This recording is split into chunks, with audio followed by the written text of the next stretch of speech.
Bonjour, c'est mon café. Et je suis bien. À fond de ma voix. La voix de fond d'un.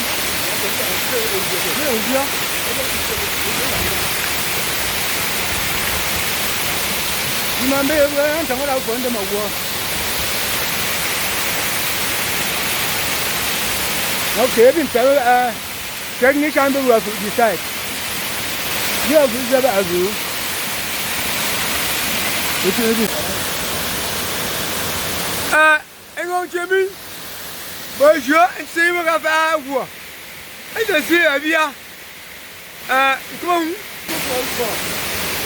Dans la vie, je ne vais pas voir un voyage de ce moment-là.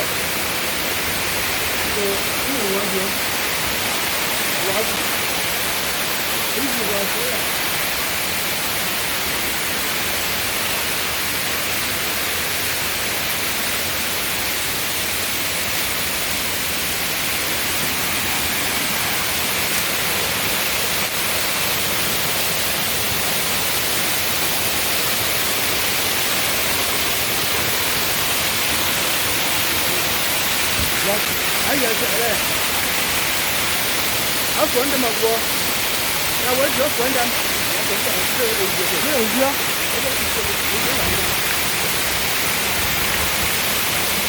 You remember where I'm talking about find them at war. Okay, bin tell technician do work decide.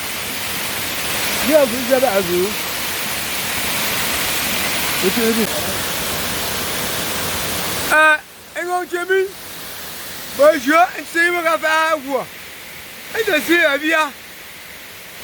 Comment? Je vais tout faire. Dans la vie, je ne vais pas voir un voyage de ce moment-là.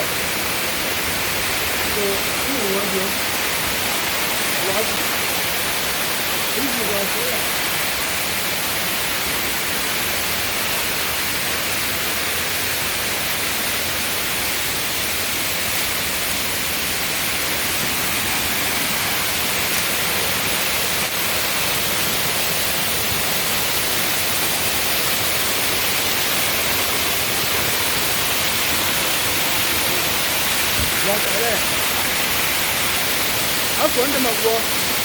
I went to find them.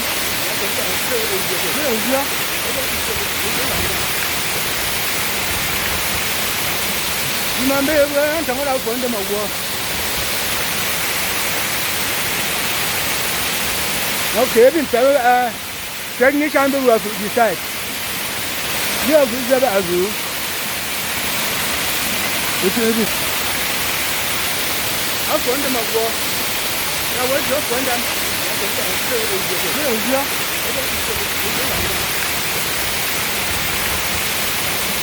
You remember where I'm talking about find them at war.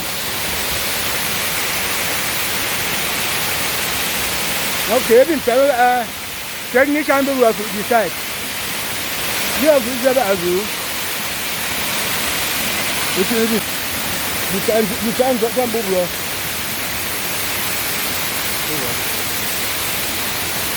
你谁给你的？